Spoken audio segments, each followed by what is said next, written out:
Hello friends, welcome to Mithuntips. இன்றைக்கி நம்ம ரொம்பவே சுவையான மொச்சக்கொட்டை கத்திரிக்காய் உருளைக்கிழங்கு சேர்த்த ஒரு சூப்பரான குழம்பு தாங்க செய்ய போகிறோம்.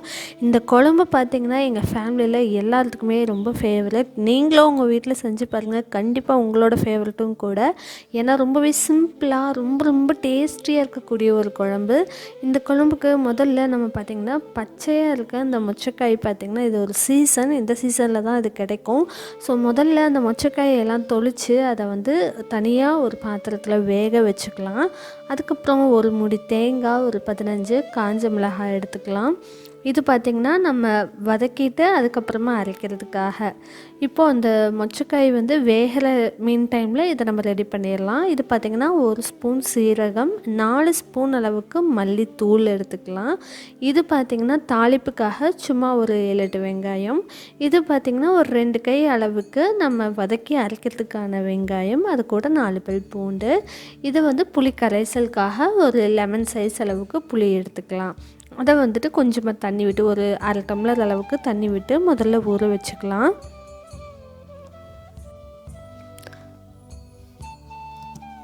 இப்போது அந்த வதக்கி அரைக்கிறதுக்கு நம்ம வந்துட்டு ஒரு வாணலியில் கொஞ்சமாக வந்து எண்ணெய் சேர்த்திக்கலாம். எண்ணெய் சேர்த்துட்டு அதில் நம்ம எடுத்து வச்சுருக்கிற காஞ்ச மிளகாய் எல்லாத்தையுமே சேர்த்திக்கலாம்.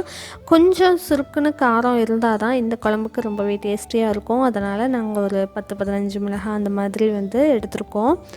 இப்போ இந்த மிளகாய் எல்லாமே நல்லா வாசனை வர கொஞ்சம் கலர் சேஞ்ச் ஆகிற வரைக்கும் வறுத்து எடுத்து தனியாக ஒரு பாத்திரத்தில் வச்சுக்கலாம். முதலையே வரமிளகாய் மட்டும் தனியாக வறுத்துக்கலாம், அப்போ தான் வந்து உங்களுக்கு கருகிடாமல் இருக்கும். அதுக்காக இப்போது நம்ம ஒரு 2 கை அளவுக்கு சின்ன வெங்காயம் பூண்டு வச்சுருந்தோம் இல்லையா, அந்த வெங்காயம் இதை வந்து சேர்த்திடலாம். இப்போது இதுவும் பார்த்திங்கன்னா நல்லா கலர் சேஞ்ச் ஆகிற வரைக்கும் வதக்கிக்கலாம். இது கூட ஒரு கொத்து கருவேப்பிலையும் சேர்த்திக்கலாம்.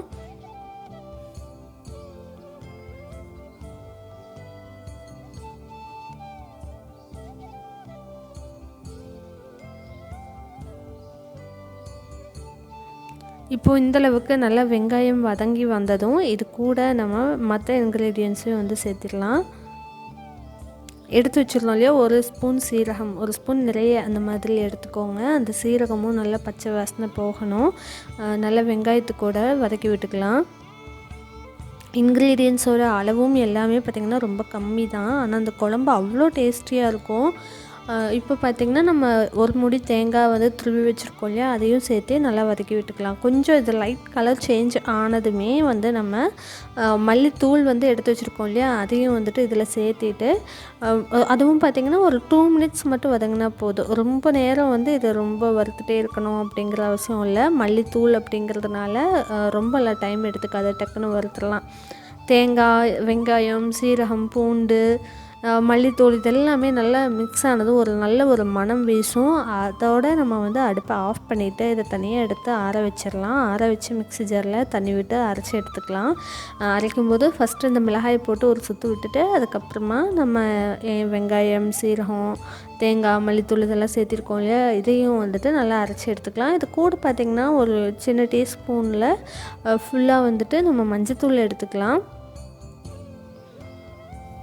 இப்போ இந்தளவுக்கு மஞ்சள் தூள் எடுத்தாச்சு. இப்போ இந்த இன்க்ரீடியன்ஸ் எல்லாம் நல்லா ஆற வச்சு நல்லா நைஸாக வந்து அரைச்சி எடுத்துக்கலாம். இது கூட நம்ம பச்சை மொச்சை வந்து வேக வச்சுருக்கோம். இது கூட ஒரு உருளைக்கிழங்கு, 4 கத்திரிக்காய் எடுத்துருக்கோம். அதுக்கப்புறம் ஒரு 2 சின்ன சைஸ் தக்காளி அல்லது ஒரு பெரிய சைஸ் தக்காளி எது இருந்தாலும் சரி. நான் இங்கே வந்து 2 சின்ன சைஸ் தக்காளி இருந்துச்சு, ஸோ அதை எடுத்துருக்கோம்.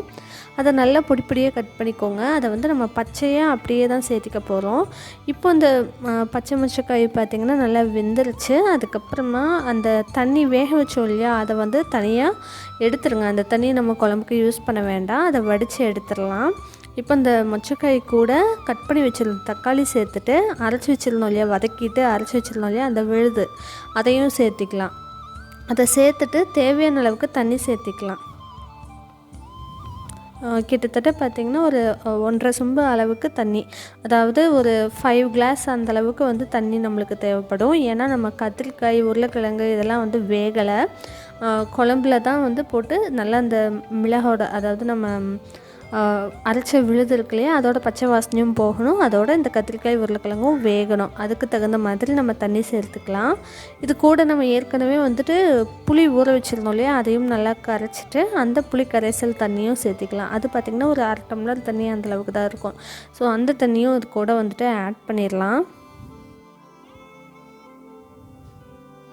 அதுக்கப்புறம் இது கூட பார்த்திங்கன்னா உப்பு, கல்லுப்பு வந்து சேர்த்திருக்கோம். உப்பு வந்துட்டு கொஞ்சம் அளவாக போட்டுட்டு அதுக்கப்புறம் பத்தலைனா கூட மறுபடியும் சேர்த்திக்கலாம். இப்போ அந்த புளி கரைசல் தண்ணியும் இதில் சேர்த்திடலாம்.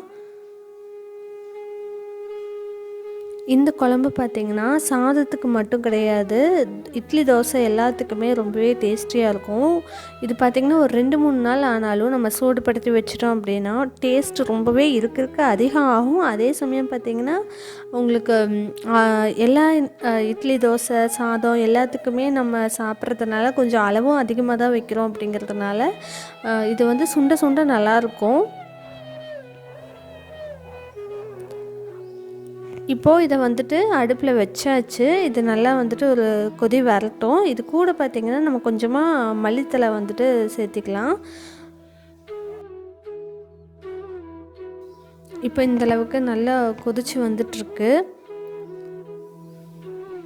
இப்போ இதில் சேர்த்திருக்க காய்கறி எல்லாம் நல்லா வேகணும். கத்திரிக்காய் உருளைக்கிழங்கு நல்லா வந்துட்டு இன்னும் ஒரு 10 மினிட்ஸ் இருந்தால் வெந்துடும். அப்படிங்கிற ஸ்டேஜ் வர்ற வரைக்கும் நம்ம வந்து இந்த குழம்ப ஒரு மீடியம்லேயே வச்சு நல்லா கொதிக்க விட்டுறலாம். ஒரு மூடி போட்டு மூடி வச்சுருங்க. அதுக்கப்புறம் நல்லா கொதித்து வரட்டும். ஒரு 10 நிமிஷம் அடுப்பில் இருந்தால் போதும். அப்படிங்கிற ஒரு ஸ்டேஜ் வர்றதுக்கு முன்னாடி நம்ம வந்து எடுத்து வச்சுருக்க வெங்காயம் கருவேப்பிலையை வந்து தாளிச்சிக்கலாம். இப்போ ஆல்மோஸ்ட் ஒரு 3/4 வந்து அந்த கத்திரிக்காயும் உருளைக்கிழங்கும் வெந்துருச்சு. இந்த ஸ்டேஜில் ஒரு வாணலியில் கொஞ்சமாக எண்ணெய் கடுகு சேர்த்துட்டு இது கூட நம்ம ஏற்கனவே ஒரு 7-8 சின்ன வெங்காயம் வச்சுருந்தோம் இல்லையா, அதையும் சேர்த்து தனியாக வதக்கி எடுத்து அதுக்கப்புறம் குழம்புல சேர்த்துக்கலாம். இப்போது எண்ணெய் சூடானதும் கடுகு போட்டு அது பொரிஞ்சதும் சின்ன வெங்காயம் கருவேப்பிலை சேர்த்துடலாம்.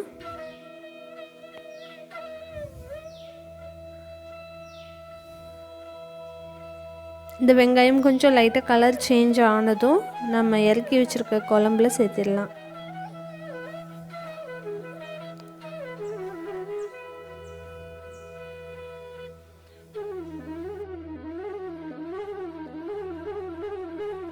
இப்போது இந்த குழம்புல பார்த்திங்கன்னா நம்ம சேர்த்திருந்த காய்கறி தக்காளி எல்லாமே நல்லா வெந்து வந்திருக்கு.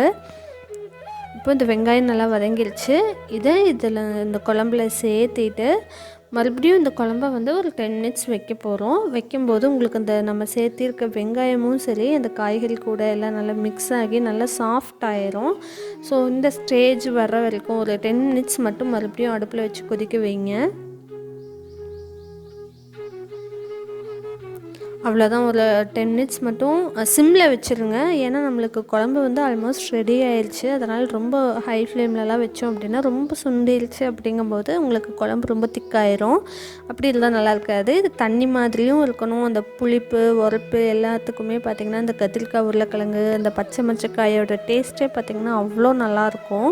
ஒரு தடவை இந்த டேஸ்ட் வந்து நீங்கள் பழகிட்டீங்க அப்படின்னா எப்போ உங்களுக்கு அந்த மொச்சக்காய் கிடைச்சாலும் நீங்கள் விட மாட்டீங்க. அவ்வளோ டேஸ்டியாக இருக்கும். இட்லி தோசை சாதம் எல்லாத்துக்குமே கண்டிப்பாக உங்கள் வீட்டில் ட்ரை பண்ணி பார்த்துட்டு எப்படி வந்துச்சுன்னு கீழே கமெண்ட் பண்ணுங்கள். நம்ம சேனலை சப்ஸ்கிரைப் பண்ணிக்கோங்க. தேங்க்யூ ஃபார் வாட்சிங்.